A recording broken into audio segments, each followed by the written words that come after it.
Welcome to another episode of Mojave River Valley News. This is our candidate series. And again, we're out here at the Hesperia Civic Park. What a beautiful night. We have some candidates tonight we're going to be talking about from the city of Victorville, from an assembly seat, from a school board seat, to a water board seat, to a college seat. And it'd be fun to see exactly what everybody's thinking here tonight. We'll be right back with you in just a moment.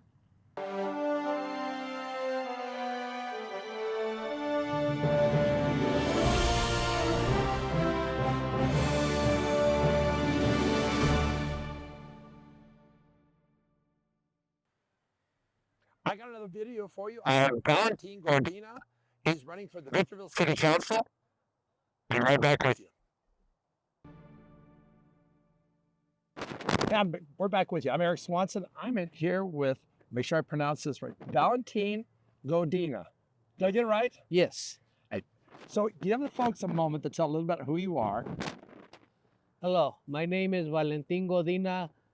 I am running for City Council of Victorville, District 1 for this year, 2024. I have lived in the high desert for over 30 years. My children grew up here in the high desert. They went to school in Victorville and graduated from different high schools in the high desert.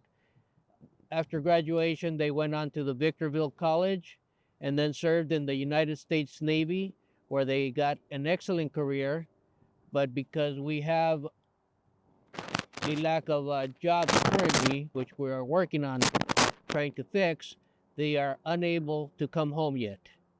So I miss them and I miss my grandkids. And that's one of the reasons why I am running for City Council, to try to speed up that process and help the community. Some of the things I've done in the past. Go ahead. Well, we can get to some of that in a second here.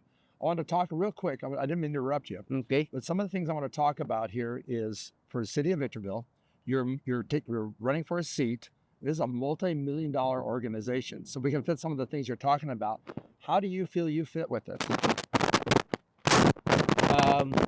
I fit in this because I have an understanding of what the community needs and what it takes to bring those needs to them. In the past, I've created a music program that helped our youth stay in school, stay focused, and because of that music program, every child that attended that program graduated high school. I remember you doing that. I remember that. So let's touch on, we got a lot of topics to cover in just a few short moments here. One of the biggest jobs that you guys have in any elected offices is public safety. Tell us where you sit with public safety and what we need to do. How do we make it better? Because I know that measure, the measure last time, I think it was Measure P. Thank you. It helped. So where do we need to go next? Well, we need Measure P and we need police officers. That is just a fact. A police force is essential to the community, just like a firefighting and libraries. So these are essential pieces that the community needs to function properly. But when we overinvest in police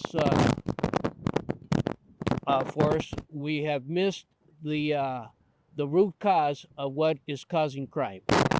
So that is where my focus is, focusing on preventing crime, so we don't have to have an over taxation of other people for police force.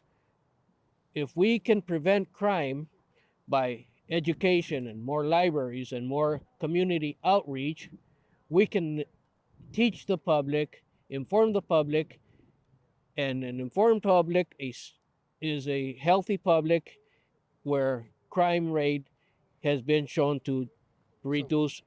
Let me move on. I'm going to keep you moving. I'm going to keep you moving. I totally get what you want to say there.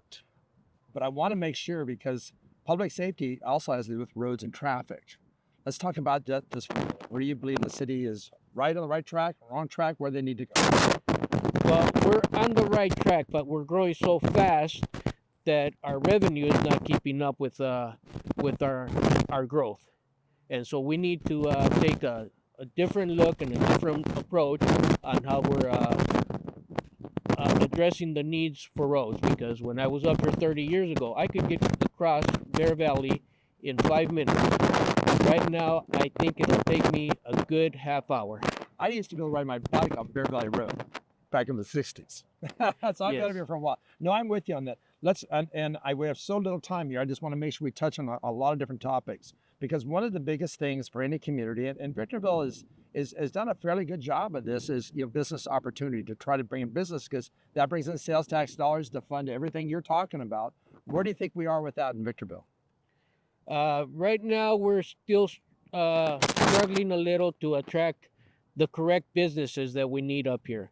There are businesses that want to come up here, but some of those businesses are not a good fit with our community. Mm-hmm. So we need to be careful that the businesses that we do bring are a good fit with our community and our ambient, our atmosphere, because we want to protect our climate and our health.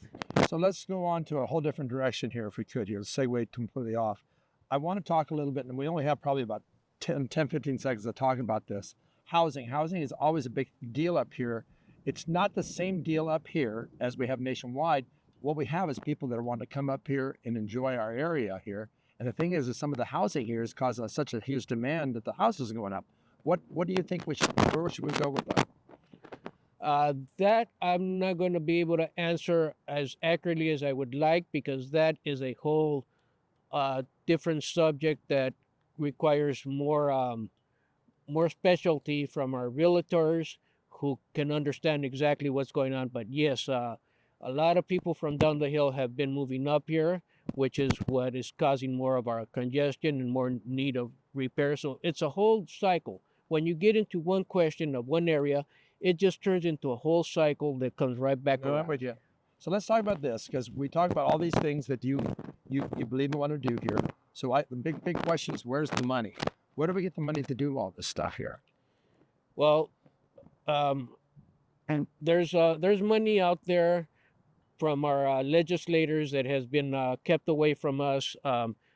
It is said that in Sacramento, they consider the high desert the forgotten parts of San Bernardino. Heard that many times. Yep. And I hear that, and it makes me so upset that we can't be known as that. We live here, we pay our taxes. We need to make sure that we are able to receive the grants that everybody else does. We receive the support that everybody else does, because we are part of San Bernardino, and we are part of this great nation. So I'm going to have you take maybe 10 seconds here. Tell the folks why they should vote for you.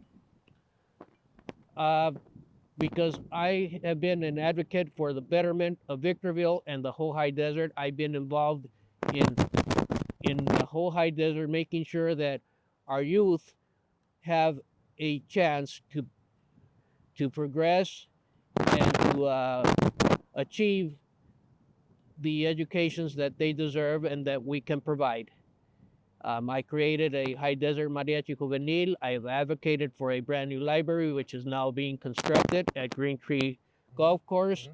So I'm an advocate for the betterment of Victorville, whether it's election time or not. I am here and always will be here to make sure that I can help wherever help is needed. Thank you very much for sharing with us today. We've had a chance to sit down with some great candidates tonight. It's interesting to see how what the candidates feel that what they need to be and where they're trying to aspire, and what they think the city council or the school board, for the water board, or whatever agency, even the trustees at the college, what everybody's thinking here.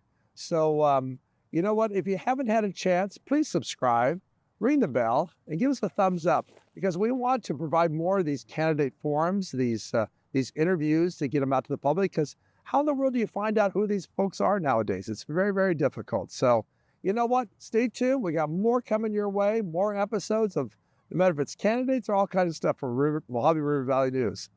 We'll see you next time.